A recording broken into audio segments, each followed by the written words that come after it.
আল্লাহর নবীর জামানায় আল্লাহর নবীর কিছু সাহাবী একটা এলাকায় গিয়েছেন। সেই এলাকার লোকেরা ওদের যে হেড প্রধান সে করেছে কি, গুরুত্ব দিচ্ছিল না মুসলমানদেরকে। আল্লাহর কিষান ওই প্রধানের, ওদের যে নেতার সাপে কামড়ায়। কিছু বুঝতে পারছেন আমার ভাষা? শুনে নিন, শিখে যান আজকে এখান থেকে। সাপে কামড়াতে বিষ উঠে গেছে, গাল থেকে গেঁজা বেরোচ্ছে, মরেনি। এবারে একজন ব্যক্তি এসে বলছে এই সাপের বিষ নামাবে কে? তো একজন ব্যক্তি এসে বলছেন, ভাই ও মুসলমান ভাইয়েরা, তোমাদের মধ্যে এমন কেউ আছো সাপের বিষ নামাতে পারবে? সাপে কামড়েছে, সাপের বিষ নামাতে পারবে এমন কেউ আছে? তখন একজন সাহাবী বললেন, আমি আছি, আমি সাপের বিষ নামাবো ইনশাআল্লাহ। পারবেন? চলুন। গিয়েছেন সাহাবীটা, গিয়ে শুনে নিন, সাহাবীটা গিয়েছেন, ঈমান কাকে বলে। সাহাবীটা গিয়েছেন, গিয়ে লোকটাকে সাপের বিষ নামিয়ে দিয়েছে।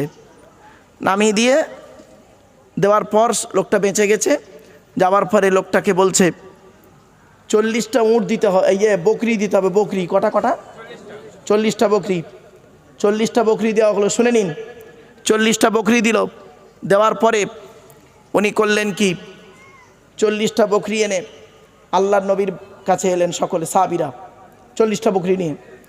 নবীজির কাছে এসে সব ঘটনাগুলো খুলে বললেন, ইয়া রাসূলুল্লাহ, আমরা অমুক জায়গায় গিয়েছিলাম, সেখানে যেতে তারা আমাদেরকে যথাযথ সম্মান দিচ্ছিল না। এমত অবস্থায় তাদের যে প্রধান ছিল, নেতা, লিডার, তার সাপে কামড়ায়। আমাদের মধ্যে একজন সাহাবী গিয়ে ওই সাপের বিষটা নামিয়ে দেয়। তারপর কি হলো, সাপের বিষ নেমে যাওয়ার পর তারা আমাদেরকে 40টা বকরি দিয়েছে। 40টা। নবীজি শুনে বললেন, তোমরা খাও, আমার জন্য কিছু রেখো। নবীজি বললেন, তা বলল, তোমাদের মধ্যে কে গিয়ে সাপের বিষ নামালো? কোন সাহাবী? তা বললো, ইয়া রাসূলুল্লাহ, ওই সাহাবী। তাকে ডাকা হলো। তিনি এলেন নবীজির কাছে। শুনে নিন, জীবনভর মনে রাখবেন, ওই জাদু করার মতো একটা ঘটনা। কাছে এলো, আসার পরে নবীজি বললেন, তুমিই গেছিলে সাপের বিষ নামাতে? তুমি সাপের বিষ নামিয়েছো?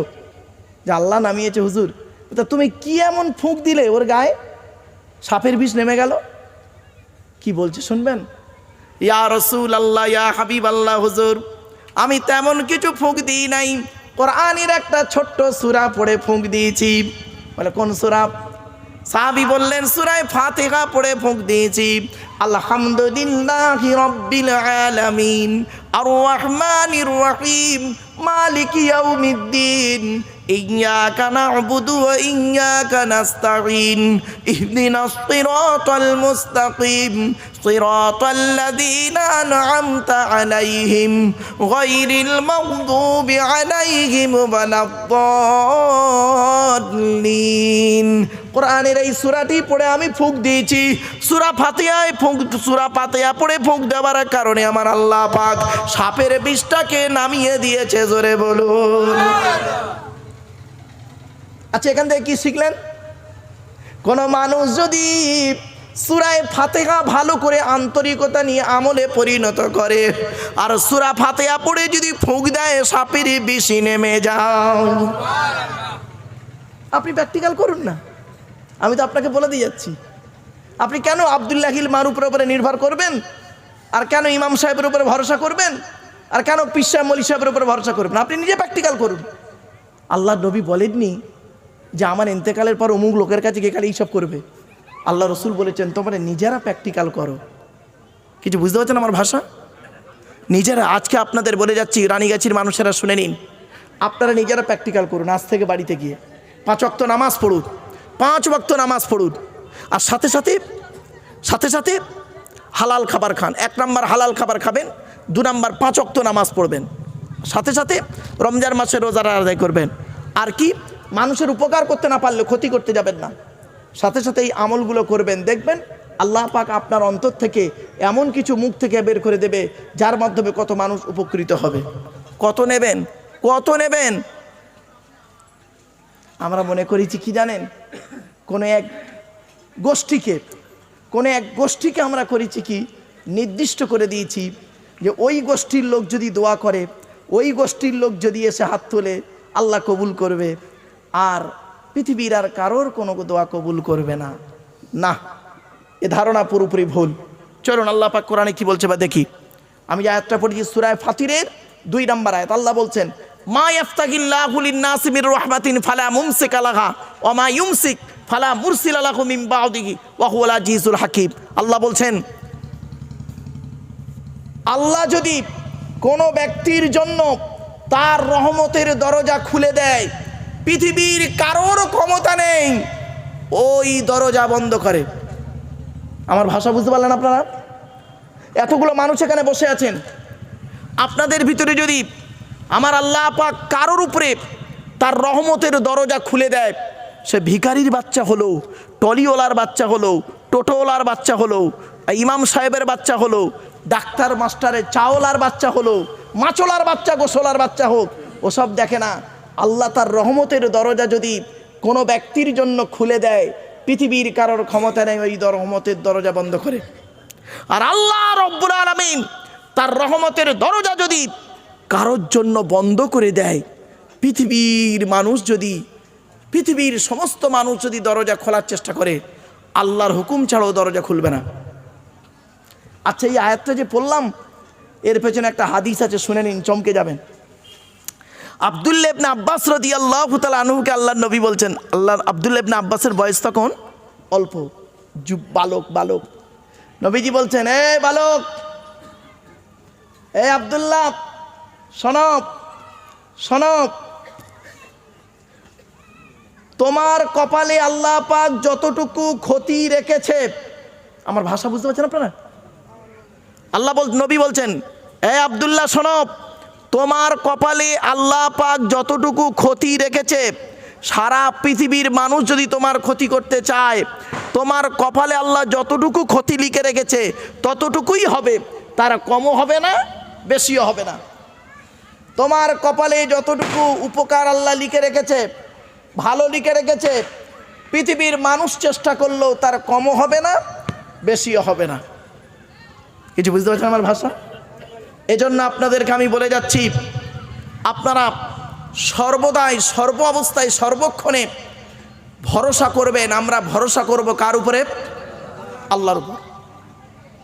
সব কিছুকে ভরসা করবেন আল্লাহর উপরে। আমরা আল্লাহর উপরে ভরসা আমাদের কমে গেছে। আল্লাহ পাক কোরআনে বলছেন, ইজা আযামতা ফাতাওয়াক্কাল আলাল্লাহ।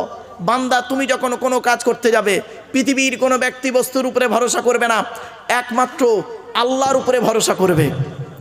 ইন্নাল্লাহা ইউহিব্বুল মুতাওয়াক্কিলিন। যারা আল্লাহর উপরে ভরসা করে কোনো কাজ করে, আমি আল্লাহ তাদের অত্যন্ত ভালোবাসি। আজকের এই জলসা হচ্ছে এখানে, এই উত্তর রানীগাছি পয়লা ফাল্গুনের জলসা। এই জলসায় যত মানুষ বসে আছেন, অনুরোধ করে বলে যাচ্ছি, জলসা কমিটিকেও বলে যাচ্ছি, বাবা, ভরসা যদি করতে হয় আল্লাহর উপরে করবেন। জলসা দেবেন আল্লাহকে ভরসা করে, বান্দার ভরসা করে নয়। মনে রাখবেন, 1000 শ্রোতার থেকে 10 জন যে শ্রোতা বসে আছেন, এই কথাই যথেষ্ট। ঠিক না বেঠিক? ভরসা করুন আল্লাহর উপরে। আচ্ছা, ভরসার একটা উদাহরণ দেবো। দেখেন, সহজ উদাহরণ, মনে থাকবে। একটাই রাস্তা। কটা? একটাই রাস্তা। দুটো দল গেল। প্রথম দলটা পার হয়ে গেল, দ্বিতীয় দলটা ডুবে মরে গেল। রাস্তাটার নাম হলো নদীর মাঝখান। দল দুটোর নাম হলো মুসা নবীর দল, ফেরাউনের দল। বুঝতে পারছেন? মুসা নবীর দল, ফেরাউনের দল। ভরসাটা রাস্তার উপরে ছিল না, ভরসাটা হবে আল্লাহর উপর।